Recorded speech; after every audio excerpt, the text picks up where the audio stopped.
자, 이제 우리가 시간이 되었으므로 사순절 첫 번째 주일 예배를 하나님 앞에 드리도록 하겠습니다.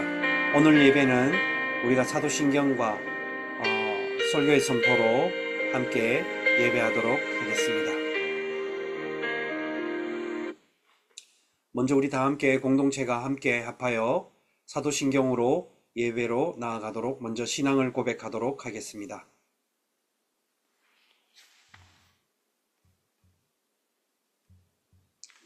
함께 사도신경으로 신앙을 고백합니다. 시작. 나는 전능하신 아버지 하나님, 천지의 창조주를 믿습니다. 나는 그의 유일하신 아들 우리 주 예수 그리스도를 믿습니다. 그는 성령으로 잉태되어 동정녀 마리아에게서 나시고 본디오 빌라도에게 고난을 받아 십자가에 못 박혀 죽으시고 장사된 지 사흘 만에 죽은 자 가운데서 다시 살아나셨으며 하늘에 오르시어 전능하신 아버지 하나님 우편에 앉아 계시다가 거기로부터 살아있는 자와 죽은 자를 심판하러 오십니다. 나는 성령을 믿으며 거룩한 공교회와 성도의 교제와 죄를 용서받는 것과 몸의 부활과 영생을 믿습니다. 아멘.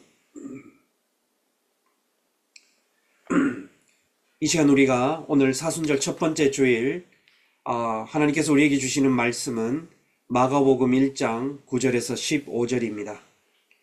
마가복음 9장 1장 9절에서 15절 이 말씀을 화면에 띄어진 말씀을 보면서 우리가 함께 제 목소리에 맞춰서 말씀을 함께 읽도록 하겠습니다. 시작. 그때에 예수께서 갈릴리 나사렛으로부터 와서 요단강에서 요한에게 세례를 받으시고 곧 물에서 올라오실새 하늘이 갈라짐과 성령이 비둘기같이 자기에게 내려오심을 보시더니 하늘로부터 소리가 나기를 너는 내 사랑하는 아들이라 내가 너를 기뻐하노라 하시니라. 성령이 곧 예수를 광야로 몰아내신지라. 광야에서 40일을 계시면서 사탄에게 시험을 받으시며 들짐승과 함께 계시니 천사들이 수종들더라. 요한이 잡힌 후 예수께서 갈릴리에 오셔서 하나님 나라의 복음을 전파하여 이르시되 때가 찼고 하나님의 나라가 가까이 왔으니 회개하고 복음을 믿어라 하시더라. 아멘. 제가 기도하도록 하겠습니다. 하나님 감사합니다. 오늘 이제 우리가 주님의 그 가신 십자가의 길을 따르며 그 믿음의 순례의 여정을 따라가며 이 사순의 첫 주를 맞이하였습니다.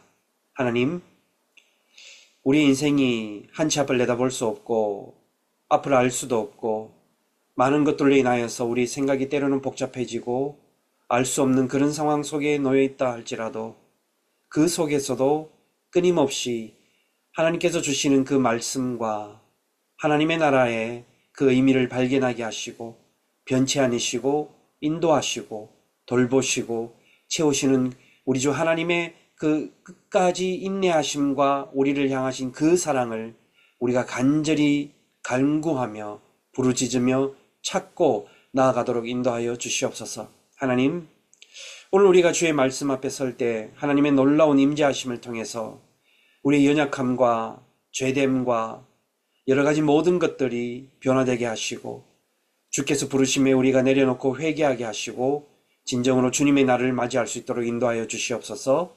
우리 사랑하는 성도들이 지금 한 마음으로 하나님의 말씀을 기다립니다. 이 말씀 속에서 우리가 응답하며 하나님께 나아갈 수 있도록 인도하여 주시옵소서. 우리를 구원하신 예수님의 이름으로 기도드리옵나이다. 아멘.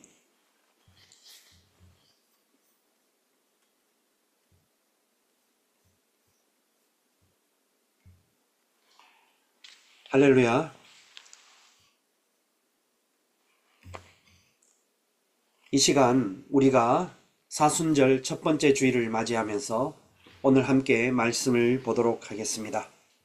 이따 광고 시간에도 이야기하겠지만 저는 오늘 일정으로 인해서 라스베가스에 3일 동안 다녀오게 되었습니다. 여러분 기도해 주시고 또 그 일정 동안 우리가 함께 한 마음으로 또 사순의 시간을 함께 보낼 수 있기를 바랍니다.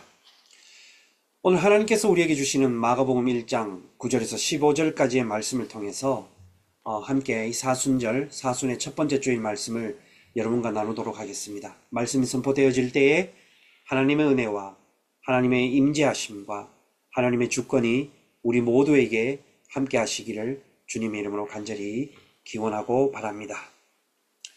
여러분, 제가 매주일마다 여러분들과 예배를 드리면서 그 많은 예배 시간에 함께 나누는 가장 핵심적인 부분이 있다면 바로 설교일 것입니다. 이 기독교에서 모든 토대를 구축하고 있는 이 개혁교회의 입장에서 이 설교의 중심의 메시지를 뭐라고 그러냐면 퀘리그마라고 이야기합니다. 이 퀘리그마라는 어떤 내용이냐면 바로 예수 그리스도에게서 일어난 구원의 사건을 이야기하는 것입니다. 퀘리그마. 다른 말로 이야기하면 복음일 수 있고 구원이라고 이야기하는 것입니다. 그래서 설교는 무엇을 중심으로 두고 매주일마다 여러분의 이 예배의 자리에서 선포되어지냐면 바로 예수를 통해서 일어난 구원의 사건을 이야기하는 것입니다. 예수를 이야기하는 것입니다. 이것을 퀘리그마라고 이야기하는 것입니다. 그래서 저는 설교를 할 때 본문이 신약의 말씀일 수도 있고 구약의 말씀일 수도 있습니다. 그러나 그 모든 성서의 말씀을 할 때 늘 집중하고 그 말씀의 핵심적인 메시지의 결론은 예수 그리스도로 종교를 짓는 것으로 항상 그렇게 초점을 맞추면서 나아가고 있습니다. 여러분, 우리가 신앙생활을 하면서 핵심이 무엇이겠습니까? 신앙생활의 핵심은 무엇이겠습니까? 그것은 바로 예수 그리스도가 아니겠습니까? 우리의 믿음의 핵심과 믿음의 모든 중심에는 예수 그리스도 이외에는 무엇이 있겠느냐라는 것입니다. 그런데 문제가 무엇이냐면 과연 예수가 누군지 또 그에게서 일어난 구원의 사건이 무엇인지를 실제로 아느냐에 달려있는 것입니다. 여러분, 이 말이 이상하게 들릴지는 모르겠으나 잘 들어보십시오. 예수를 모르면서도 교회 생활은 얼마든지 가능하다는 것입니다. 예수를 모르지만 예배에 참여할 수 있습니다. 예수를 모르지만 성경 공부를 우리가 함께 접할 수도 있습니다. 여러분, 사람들에게는 왜 그러냐면 일반적으로 종교심이 있어서 그 종교심만 자극한다면 굉장히 모범적이고 열성적이고 열광적인 그런 모습을 가지고 어떤 교회의 생활에 참여할 수가, 교회의 멤버로 참여할 수가 있다는 것입니다. 어떤 자기에게 자극되는 일을 경험했을 때, 자기가 그것을 통해서 뭔가 모티베이션을 얻었을 때, 그것이 마치 예수 그리스도를 경험하고 예수 그리스도를 알게 되었고 예수를 믿게 되었고 그것으로부터 내가 구원받은 것처럼 착각하여서 열과 성의와 열정을 다해서 신앙생활을 하는 모습, 그런 종교생활을 하는 모습을 많이 발견하게 되는 것입니다. 그러다가 어느 순간인가 그것이 사라지고 식어지고 뭔가 거기에 대해서 부딪힘이 일어났을 때는 언제 그랬느냐 되면서 실망하고 낭망하고 싸우고 다투고 분열하기도 합니다. 그러다 보니까 교회를 떠나는 것입니다. 그러니까 기독교인이 실제로 예수 그리스도에게 정말 관심이 있는지 아니면 이 종교적인 형태와 예식과 실체에만 관심이 있는지 정확하게 구분하기는 쉽지가 않다는 것입니다. 감추고 있으면요. 그리고 교회 내에서는 그렇게 열정적으로 다하는 사람이 우리가 평가하기를 와, 저분은 굉장히 믿음이 좋다. 신앙이 좋다. 저분은 정말 집사가 되어야 되고 권사가 되어야 되고 장로가 되어야 된다. 심지어는 더 나아가서 저렇게 열심히 신앙생활, 열심히 교회 생활과 봉사하고 최선을 다하는 저 청년은 신학교 보내서 목회자가 되어야 된다. 이렇게 이야기하기도 합니다. 그 기준이 무엇일까요? 교회에 열심히 나오고 헌금도 열심히 하고 모든 것에 봉사도 최선을 다하고 정말 어느 것 하나 성가대도 찬양대도 하고 찬양팀도 하고 모든 것을 도맡아서 열심히 할 때 그것을 그 사람이 정말 신앙이 좋다라고 우리는 평가하는 기준이 되어버리는 것입니다. 그렇다면 과연 여러분 그것이 예수에 대해서 정말 아는 것일까요? 예수를 정말 고백하는 믿음의 삶일까요? 이렇게 저는 여러분들에게 한번 질문을 던지고 싶습니다. 저도 목사이지만 어떻게 보면 많은 그동안 경험했던 수많은 성도들의 그 믿음의 실태, 상태, 태도에 대해서 잘 모를 때도 많다라는 것입니다. 그러면 그 부분에 대해서는 성령께서 하실 일이라는 것이죠.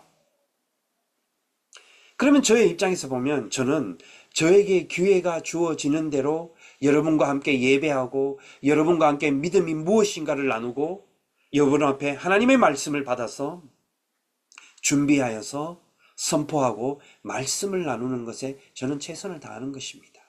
그리고 사랑하는 여러분들은 이 말씀을 받았다면 이 말씀에 응답하면서 믿음에 최선을 다해서 책임성을 가지고 함께 살아가야 하는 것이죠. 여러분, 그렇다면 예수는 과연 누굴까요? 라는 질문이 떠오르게 되는 것입니다. 우리는 왜 예수를 존경하는데만 머물지 않고 믿는 데까지 나아가야 하는 것일까요? 예수님은 성자이십니다. 나는 그분을 믿지 않지만 존경합니다. 이런 분들은 너무나 많습니다. 그래서 그분이 하신 말씀을 저는 늘 교회 다니지 않고 신앙생활도 하지 않고 믿음은 없지만 저는 성경을 처음부터 끝까지 읽었습니다. 저는 그렇게 말하시는 분도 보았습니다. 왜 우리가 복음서가 우리에게 제시하는 대답은 아주 명확합니다. 이런 부분에서 보면. 뭐냐면 예수 그리스도가 바로 복음이기 때문입니다. 그 복음 대신 예수 그리스도를 다루는 부분이 바로 사복음서라는 것입니다.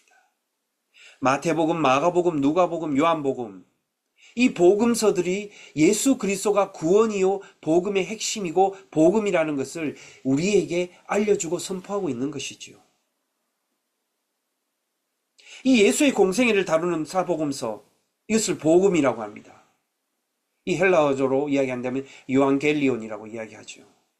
그러나 성서에서 가장 먼저 쓰여진 기록된 마가복음입니다. 우리가 흔히 마태복음, 마가복음, 누가복음, 요한복음으로 이렇게 순서가 정해져 있지만 역사적으로 시기적으로 가장 먼저 기록된 것이 마가복음이라는 것입니다.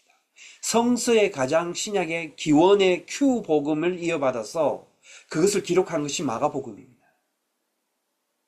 이 마가복음 1장 1절에 오늘 1장을 본문을 9절에서 15절까지 읽었습니다만 마가복음 1장 1절이 어떻게 시작하고 있느냐면 이렇습니다. 하나님의 아들 예수 그리스도의 복음의 시작이라 라는 문장으로 시작하는 것입니다. 하나님의 아들인 예수 그리스도께서 전혀 새로운 차원의 구원이 발생했다는 뜻입니다. 그 구원이 실제로 무엇이고 그것이 어떤 것이라는 것을 여러분은 그렇다면 생각하느냐는 것이죠. 여러분 궁금하십니까? 궁금하지 않으십니까? 한번 지금까지 살아오시면서 그 구원이 무엇인지에 대해서 여러분 곰곰이 생각해 보신 적 있으십니까? 예수 그리스도의 복음이라는 말을 우리는 너무나 오해하기도 하고 너무나 쉽게 받아들인다는 것입니다. 그것은 죽으면 천국에 들어가는 하나의 통로가 되고 수단이다라고 우리는 생각합니다. 예수를 믿어야지만이 천국 갈 수 있다. 예수를 믿어야지만이 나는 구원받을 수 있다. 우리는 그렇게 생각하는 차원에서 그치고 있다라는 것입니다. 그것이 복음이라고, 그리고 그것을 통해서 위로를 얻기도 하는 것입니다. 그런데 솔직히 말해서 실제로 그렇게 정말 믿고 산다면 그나마 다행이라고도 할 수 있습니다. 우리는 정말 얼마나 예수 그리스도의 복음 앞에서 진지할 수 있느냐라는 것입니다. 그러나 많은 사람들은, 기독교인들은 복음에 대해서 그렇게 진지하게 생각하지 않습니다. 당연한 것이라고 생각하고 교회에 오니까 자동적으로 예배하고 그걸 그렇게 받아들이고 그렇구나라고만 생각하는 것이죠. 그렇게 진지하게 생각하지 않습니다.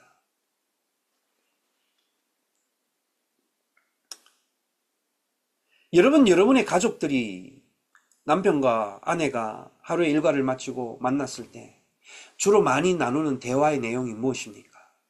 오늘 어떻게 살았고, 누구를 만났고, 회사에서 어떤 일이 있었고, 어떤 스트레스를 받았고, 이런 것 때문에 너무나 힘들고 걱정이고 염려가 되고, 앞으로 어떻게 살아가야 될지, 무엇을 우리가 어떻게 해야 될지, 이런 부분에 대해서는 우리가 많이들 집중합니다. 그런데 가정에서 부모와 자녀 사이에, 남편과 아내, 아내와 남편 부부 사이에, 아니면 친구들과의 모임에서 우리가 정말 진지하게 예수 그리스도의 복음에 관해서, 구원의 사건에 대해서 대화를 나누는 그러한 진지함의 자리가 얼마나 있느냐라는 것입니다.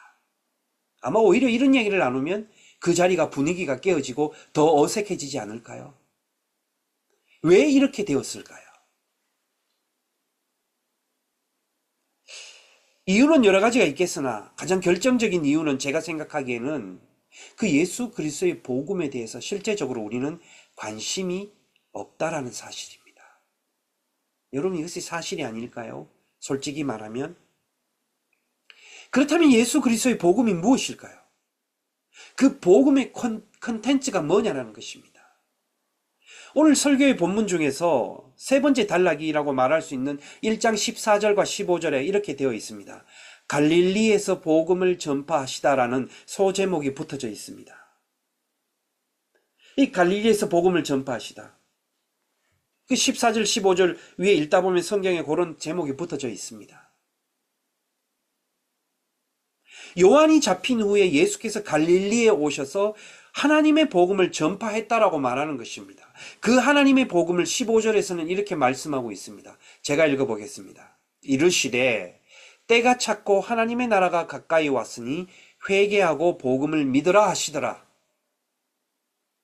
여러분, 이 구절을 읽으면서 늘 듣던 내용이라서 새로운 게 없다라고 느낄 수도 있겠지만 우리의 일상과는 너무 거리가 먼 내용이라고 생각될 수도 있을 것입니다. 그렇지 않습니까? 일상 속에서 때가 찼고 하나님의 나라가 가까이 왔으니 회개하고 복음을 믿으라. 여러분, 이 말씀이 여러분의 일상의 삶에서 얼마만큼 다가오고 이것을 늘 생각하는 것입니까? 그렇지 않지 않습니까? 이런 것은 깊이 있게는 몰라도 사는 데는 아무 지장이 없다고 받아들입니다. 그렇기 때문에 우리는 이 말씀을 되새기지 않습니다. 여러분, 금방 이 15절의 말씀에 읽었던 말씀 중에 중요한 네 가지 단어들이 나옵니다. 첫 번째 때, 두 번째 하나님의 나라, 세 번째 회개, 마지막 네 번째로 복음이 나타나고 있습니다. 이 때라는 말의 헬라어의 단어는 뭐냐면 카이로스입니다. 여러분, 카이로스라는 말은 단어는 많이 들어보셨죠? 이 카이로스는 단순히 연대기적인 그런 시간의 의미가 아니라 그 의미는 충만하게 채워진 시간을 말하는 겁니다. fulfill이라는 뜻입니다. 그러니까 하나님의 나라, 하나님의 때, 이 말은 어떤 의미가 있냐면 충만한 시간, 충만한 때가 이르렀다라는 말인 것입니다. 모든 것이 fulfill, 채워졌다라는 것입니다. 이 두 번째로 나오는 게 뭐냐? 하나님의 나라라는 단어입니다. 이 말씀에서 하나님의 시간이 충만해졌다는 사실이 분명하게 드러납니다. 가까이 왔다는 말이 지금 여기에 있다는 말, here and now라는 뜻입니다. 지금 여기에 이르렀다는, 현실이 되었다라는 뜻입니다. 이 말씀이 여러분 실감 나십니까? 저는 이 설교를 준비하고 이 말씀을 읽으면서 오늘 하루 때론 또 궁금하게 생각해 보았습니다. 현재적인 삶에서 하나님의 나라가 지금 여기에 이르렀다, 하나님의 나라가 가까이 왔다라는 이 말을 들었을 때 나는 지금 이 말을 어떻게 받아들이고 이 의미는 내 삶에 있어서 어떤 의미로 다가오느냐라는 것입니다. 죽음이 가까이 왔다라는 말, 여러분 어떻게 받아들이십니까? 우리는 늘 우리는 인간에게는 한 번 죽음이 우리를 기다린다라고 생각합니다. 그런데 그것은 우리가 실제적으로 살아가면서 볼 때 그렇게 심각하게 그것을 의미 있게 생각하지 않습니다. 왜 그럴까요? 우리는 언젠가는 죽음을 맞이하겠지라고 생각하지만 생각하면 머리 아파, 골치 아파. 내가 지금 왜 그걸 생각해야 돼? 나는 내일 할 일이 많고 나는 해야 될 일이 많다. 그렇기 때문에 여기에 대해서는 특별히 그렇게 생각하지 않습니다. 어떤 사람은 젊기에 죽음이 너무 멀게 느껴지기도 합니다. 중년이거나 노년에 속하는 사람들도 마찬가지입니다. 죽을 날이 가까이 왔다고 말하지만 실제로는 그렇게 살지 않습니다. 오히려 더 죽음을 피상적으로 대한다라는 것입니다. 삶을 최소화하고 간소화하라고 단순한 삶을 살아가면서 정리하고는 과정이 필요하다고 우리는 늘 생각하지만 실제적인 삶에서는 우리 모두는 뭔가를 많이 갖추고 뭔가를 많이 채우고 뭔가를 많이 손에 잡기를 원하는 것입니다.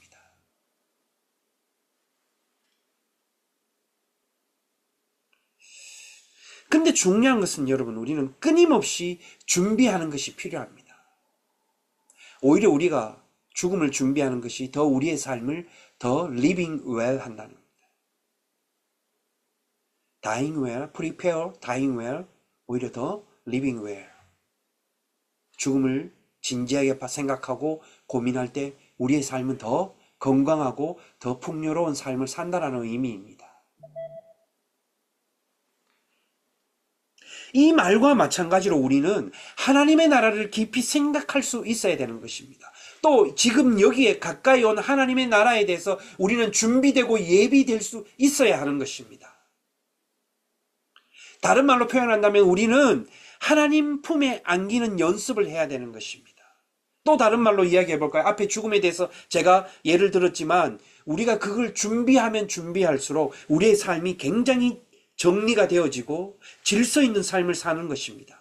그래서 나중에 죽음의 순간을 맞이했을 때 그 누구에게도 뭐라 말할 수 없는 정말 준비된 인생의 삶을 마무리할 수 있는 시간을 우리는 그것을 진지하게 받아들일 수 있다는 것입니다. 제가 예전에 설교할 때도 여러분에게 한번 예로 나눈 적이 있었습니다. 제가 신학교 시절에 저에게 실천신학을 전공으로 가르쳐 주셨던 교수님 중에 한 분께서 그분의 강의 시간에 대학원 시절에도 이야기했습니다. 들었습니다. 자기 자신은 잘 때 늘 몸을 단정히 준비한다는 것입니다. 머리를 단정히 준비하고 옷 매문새를 단정히 준비하고 내가 자야 될 잠자리를 단정하게 정리하는 것입니다. 왜 그러냐면 내가 잠을 자다가 하나님의 부르심을 받았을 때 나의 이 죽음을 맞이한 사람들이 나의 삶을 마무리하고 장례를 치러줄 때 내 주변을 둘러본다는 것입니다. 그랬을 때 내가 지금까지 살아왔던 나의 삶들이 그 사람들에게 적나라하게 비춰질 때 어떻게 되겠느냐라면서 늘 준비하며 잠을 맞이한다는 것입니다. 그 말 굉장히 지금도 생각하면 의미 있게 들려지는 것입니다.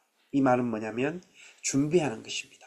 하나님 나라를 받아들이고 하나님의 나라를 경험하고 그 속에서 살아갈 준비가 우리는 되어 있어야 된다는 것입니다. 연습입니다. 어쩌면 이 사순의 시간을 보내는 것, 우리는 믿음의 순례의 여정을 살아가는 것, 이것이 다 연습하는 것입니다. 하나님의 나라를, 영원한 하나님의 나라를 우리가 살아가고 소유할 수 있는 연습하는 것입니다. 준비하는 것입니다. 이것이 바로 사순의 시간을 보내는 우리들의 믿음의 정체성이요 생각하고 가치여야 하는 것입니다. 연습을 충분히 해야만이 혼란스럽지 않다라는 것입니다. 연습의 핵심은 바로 하나님의 나라가 가까이 왔다는 말씀을 영혼 깊이 받아들이는 것입니다. 우리 삶에 깊이 늘 새기는 것입니다. 여러분, 슬플 때이든지 기쁠 때이든지 행복할 때이든지 억울할 때이든지 분할 때이든지 화가 날 때이든지 우리는 이것을 생각하셔야 합니다. 하나님의 나라가 가까이 왔다. 하나님의 나라가 지금 여기에 임했다. 라는 것입니다. 내가 자꾸 하나님의 나라가 가까이 왔다라는 예수님의 말씀을 조금 더 실질적으로 생각해 보면 비유적으로 말씀드리면 어머니 품에 안겨있는 아기에 해당되는 이야기라고 할 수 있습니다. 아기는 어머니가 뭐라고 생각하냐면 자기 생명입니다. 엄마의 젖을 아기가 피딩하고 어머니가 먹이고 젖을 빨 때 그것을 통해서 아이는 충만함을 경험하는 것입니다. 어머니의 감정, 어머니의 사랑, 어머니와의 시선을 통해서 어머니의 모든 것이 자기 것으로 소유되고 받아들이는 것입니다. 냄새, 목소리, 얼굴, 감촉, 그것을 통해서 아기는 성장하고 자라고 그것을 통해서 세상을 바라보고 그 눈이 열리는 것이죠. 어머니에게 안겨있긴 하지만 아기는 생명의 충만을 느낀다는 것입니다. 우리 삶에서 하나님이 함께 하신다는 사실을 느끼는 사람이 이와 동일한 것입니다. 임마누엘, 하나님이 우리와 함께 하신다는 말, 나와 함께 하시는 하나님, 이것을 늘 우리는 영혼에 깊이 새기고 충만할 때 우리는 그 삶이 어떤 상황과 환경 속에 놓인다 할지라도 우리는 그것을 승리하며 이겨낼 수 있는 것입니다. 이런 사람은 임마누엘의 신앙을 알기에 인생살이의 기쁨과 평안 속에서 만족스럽게 받아들이는 것입니다. 왜냐하면 다른 게 더는 필요 없는 영적인 지경에 들어가기 때문입니다. 누구보다도 인생살이가 고달픈 사람에게는 이런 말이 때로는 한가롭게 들릴지 모르겠습니다만, 그러나 하나님의 나라가 가까이 왔다는 이 사실을 아는 사람은 어떤 역경 가운데서도 현재적인 삶의 중심에서 하나님의 안식과 위로에 집중하며 살아갈 수가 있는 것입니다. 그런데 우리의 일상은 하나님의 나라와 관계없이 작동되는 듯이 보입니다. 그게 우리의 세계에 경험하는 것입니다. 악순환에서 벗어나기 힘듭니다. 정확하게 말하면 이런 말은 틀렸습니다. 왜냐하면 하나님 나라는 이미 가까이 왔기에 그 나라를 받아들일 준비가 된 사람은 모두 그 나라의 능력에 휩싸여 있는 것입니다. 그 준비가 바로 오늘 세 번째 말씀의 마지막 절 15절의 단어가 뭐냐면 회개입니다. 이 회개라는 단어의 헬라어의 언어는 뭐냐면 메타노이아라는 뜻입니다. 이 메타노이아의 회개의 의미가 뭐냐면 삶을 전환시킨다라는 것입니다. 그러니까 가까이 온 하나님 나라를 향해서 삶의 방향을 바꾸는 것입니다. 사순의 시간을 보내는 우리는 이러한 훈련과 연습과 회개를 드리는 것입니다. 내가 하나님의 나라를 향해서 내 삶을 방향을 잡고 드린다는 것입니다. 지금까지 돈 버는 방향으로 살아왔다면 이제는 선하게 돈을 쓰는 쪽으로 방향을 바꿀 때라는 말씀입니다. 우리가 삶을 살면서 이러한 것들을 하지 말라는 것이 아니라 내가 삶을 살고 최선을 다하는 것은 뭐냐면 이제는 그것을 통해서 나에게 재물과 지식과 능력과 힘을 주신 하나님의 나라를 위해서 선한 삶을 위해서 쓰기 위해서 준비되어지기 위해서 사용되기 위해서 그런 쪽으로 방향을 생각하고 바꾸는 것입니다. 지금까지 자기 안에 갇혀서 살았다면 이제는 자기를 넘어서 그런 넘어서는 방향으로 바꿀 때라는 것입니다. 이런 점에서 회개라는 것이 바로 방향의 전환이라는 것입니다. 하지만 여러분 살다 보면 이렇게 삶의 방향을 전환하는 것이 쉽지가 않은 것입니다. 우리가 다이어트를 예를 한번 들어볼까요? 작심삼일이라는 것입니다. 저도 마찬가지입니다. 최근 들어서 저도 좀 몇 파운드 이상을 제가 몸무게를 줄였습니다. 제 목표는 앞으로 5월달까지 몇 파운드까지 해야 된다. 그런 목표가 있습니다. 왜 제가 이 시간에, 이 설교 시간에 이 말을 하냐면 제가 한 약속을 지키기 위해서입니다. 그런데 우리는 많이 다이어트 하면서 내가 이렇게 해야지 라고 방향을 바꾸고 하지만 얼마 못 가서 그 방향 바꾼 것을 슬며시 흐트러져 버리고 옛날의 모습으로 돌아간다는 것입니다. 참으로 그것을 바꾸는 것이 쉽지가 않다라는 것이죠.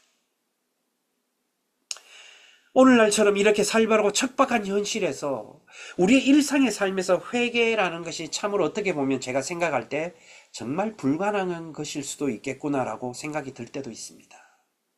그러다 보면 여러분들에게 우리는 회개해야 한다라고 이것을 선포할 때 저도 굉장히 부담을 느낄 때가 있습니다. 무엇을 회개해야 되지? 어떻게 회개하는 것이지? 그러다 보면 잘못 오해하면 목사가 회개 이야기할 때 굉장히 종교적이고 금욕적인 생활을 하라고 강요하는 것처럼 들려지기 때문입니다. 저 또한 그런 사실을 원치 않습니다. 하지만 개인도 그렇고 사회도 그렇고 우리 전반적인 것은 회개하지 않는 사회와 개인들입니다. 더 나아가서 교회도 그렇습니다. 그렇다면 어떻게 해야 될까요? 때가 찼고 하나님의 나라가 가까이 왔으니 회개하라는 주님의 말씀을 진리로 받아들이는 우리들은 이 사순의 시간을 보면서 이것을 어떻게 받아들여야 하냐는 것입니다. 기독교인에서 동시에 우리는 세상 사람들과 마찬가지로 이 세상 속에서 살아가면서 무조건 자책하며 살아가야 된다는 말이 아닙니다. 그러면 무조건 이것을 못함으로 인해 가지고 우리가 불안감에 떨어져 살아야 된다는 말이 아니라는 것입니다. 모든 것을 단절하고 어디 깊은 곳으로 들어가야 하는 것이 아니라는 것입니다. 어떻게 해야 되느냐? 그는 바로 오늘 본문 말씀 마지막 절인 15절에 나오는 중요한 네 번째 단어에서 해당되는 것이 오늘 이 질문의 답변입니다. 그것은 무엇이냐면 복음을 믿는 것입니다. 다른 말로 이야기한다면 예수를 믿는 것입니다. 여러분, 이 말을 어떻게 받아들이십니까? 아니, 목사님, 우리가 예수를 믿기 때문에 이렇게 예배드리고 말씀을 나누고 우리가 이렇게 예배에 참여하는 게 아닙니까? 그렇게 질문할 수도 있겠죠. 그러나 정말 우리가 예수를 믿고 있는 것일까요? 라는 질문을 다시 되돌려서 드리는 것입니다. 신약 성경이 말하는 궁극적인 복음은 앞에서 짚었듯이 바로 예수 그리스도의 사건입니다. 더 줄이면 예수가 이 땅에 태어났다라는 것이 복음입니다. 예수가 우리를 위해서 왔고, 예수가 우리를 위해서 죽었고, 예수가 우리를 위해서 부활하셨다. 이것이 바로 복음인 것입니다. 딱 세 마디입니다. 오늘 설교 본문의 앞단락에서는 예수님이 누구인가? 라는 대화 두 가지로 나옵니다. 9절에서 11절에는 예수님의 세례를 통해서, 예수님은 세례를 받으실 필요가 없는 분이십니다. 그런데 세례를 받았습니다. 세례를 받는다는 말의 의미가 무엇이냐면 하나님의 자비와 긍휼에 의해 의존해서 살아가겠다 라는 뜻입니다. 그래서 세례라는, 왜 예수님이 세례를 받았다는 이야기를 하느냐면 예수님도 우리와 똑같이 하나님의 자비와 긍휼을 구하면서 자신의 실존을 살아냈다라는 것을 말씀하고 있는 것입니다. 그래서 우리는 예수님의 인간적인 동질성을 경험하는 것입니다. 그래서 예수님은 우리에게 복음이라고 말씀을 할 수 있는 것입니다. 또 두 번째, 12절에서 13절에서는 예수님이 광야에서 받으신 시험입니다. 이것이 연결되는 것은 마태복음 4장 1절과 11절, 누가복음 4장 1절에서 13절과 연결되는 것입니다. 돌을 떡덩이가 되게 해라. 성전 꼭대기에서 뛰어내리라. 그리고 마귀에게 엎드려 경배해라. 이 세 가지 유혹은 여러분, 우리가 인생을 살아가면서 온 인류의 역사 동안 따라다니는 생존의 본능이고, 잘 먹고 잘 살아야 되고, 욕망과 욕구를 추구해야 되고, 권력을 추구해야 되는 그런 본능적인 거, 명예와 모든 것을 얻고 싶다는 본능의 이야기입니다.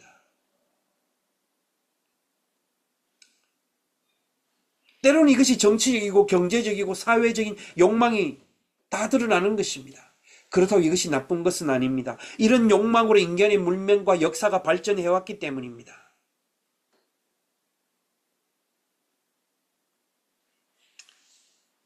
하나님의 사역에도 이런 일이 필요하기도 합니다. 교회 재정이 충분해야지 교회 일꾼도 키우고 어려운 일들도 돕고 선교도 한다라고 이야기합니다. 예수님도 당연히 그런 생각을 할 수 있었을 것입니다. 그러나 이 생각을 그대로 밀고 나갔다면 여러분, 예수님은 그냥 위대한 선지자에 불과하셨을 것이죠.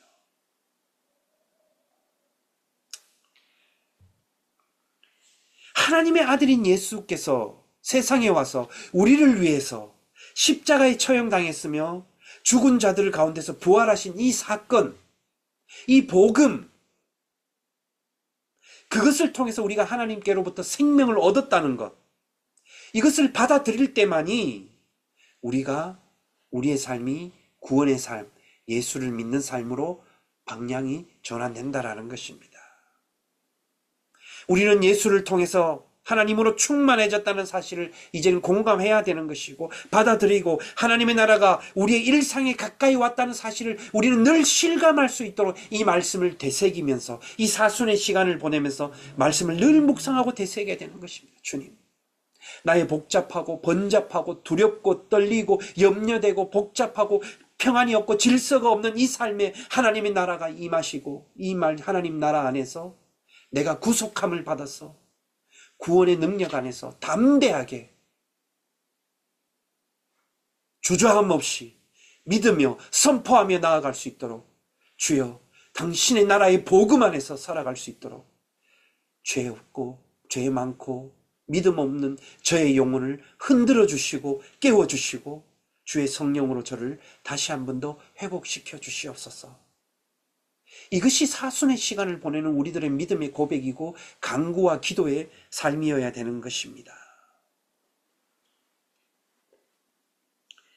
예수님의 생각과 판단, 선택, 예수님이라는 인격과 그의 운명에 하나님의 나라가 현실로 드러난 것입니다. 그래서 예수님의 제자들과 우리는 예수님을 하나님의 아들로, 생명의 근원으로 믿는 것입니다. 사랑하는 여러분, 나는 오늘 여러분과 함께 예수와 복음이라는 제목으로 설교를 했습니다. 지금까지 내용이 여러분에게 어떻게 그럴듯하게 들리거나 아니면 여러분의 실제적인 인생의 삶에서 그렇게 현실감 있게 다가오지 않는다면 제가 여러분에게 잘못 전했거나 아니면 여러분들이 세상살이의 논리에 적당하게 발을 걸치고 있거나 어떤 이유가 있는지 그럴 이유 때문일지도 모른다는 것이죠. 하지만 이유가 어디에 있든지 여러분 한 가지 사실만은 기억해야 하는 것입니다.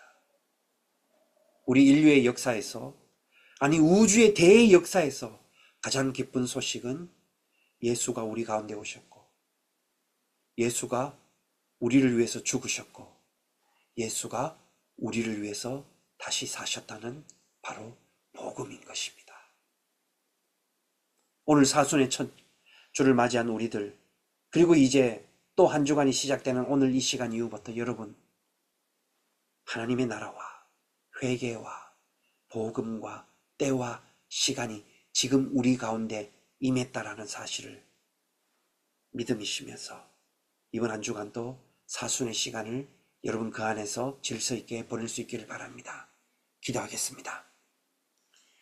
하나님, 이 때를 기다리고 하나님의 나라가 지금 여기에 이르렀다는 이 사실을 받으며 회개하며 죄 많고 믿음 없는 우리의 인생과 생각을 아버지 하나님 흔들어 놓으셔서 하나님의 나라가 그 강력하게 임하는 것이 세상의 그 어떤 것보다도 강하고 그 안에 있을 때 우리는 두려움 없이 주저함 없이 담대하게 믿으며 발걸음을 내딛고 살아간다는 것을 이 시간 그 복음 앞에 아버지 하나님 받아들이며 회개하며 이 사순의 시간을 보낼 수 있도록 인도하여 주시옵소서. 우리 사랑하는 성도들 사순의 시간을 한 주 한 주 보낼 때마다 주님 역사하시고 이 안에서 정말 깊은 믿음의 경험과 체험을 통해서 우리가 주님의 부활을 기다리며 그 시간까지 인내하며 절제하며 지혜로운 삶으로 살아갈 수 있도록 인도하여 주시옵소서. 아버지의 나라가 이 삶 가운데 임하여 주시옵소서. 하나님의 나라가 우리 가운데 임하셔서 우리가 그 안에서 준비하며 훈련하며 담대하게 선포할 수 있도록 성령이여 우리를 붙잡으시고 흔들어 주옵소서. 예수님의 이름으로 기도드리옵나이다. 아멘. 여러분, 교회 소식과 사역을 전하도록 하겠습니다. 다음 주 16일 주일은 밥상공동체 주일로 함께 모이도록 하겠습니다. 여러분 기억해 주시고 또 함께 준비하여서 함께 모여서 우리가 또 사순의 시간을 함께 예배 드릴 수 있도록 했으면 좋겠습니다. 사순절 여러분 매일 아침마다 지난주 제2수요일부터 해서 아침마다 매일 묵상이 이어집니다. 여러분 이 말씀의 묵상을 매일 아침마다 읽으시고 그리고 하루를 시작하시고 이 사순의 순례의 여정을 경건하게 우리가 함께 보냈으면 좋겠습니다. 저는 오늘 이 시간 이후부터 여러분 라스베가스에 또 사역을 인도를 위해서 떠납니다. 여러분 기도해 주시기 바랍니다.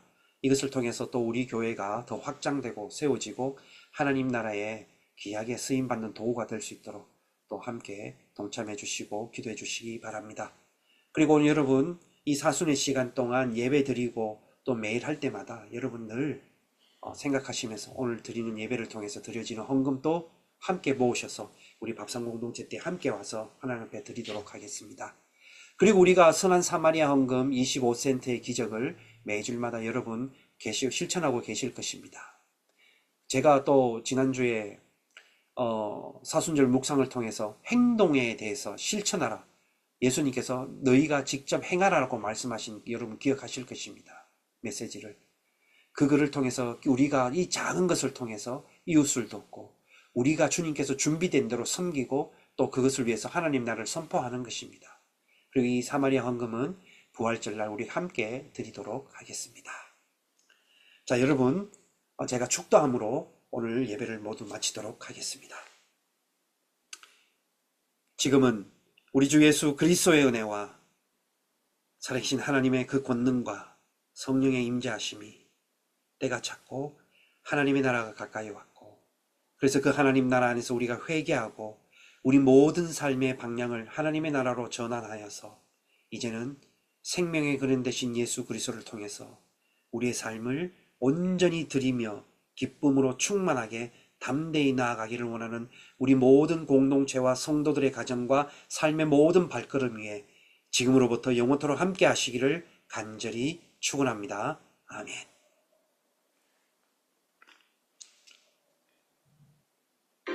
예배를 마쳤습니다.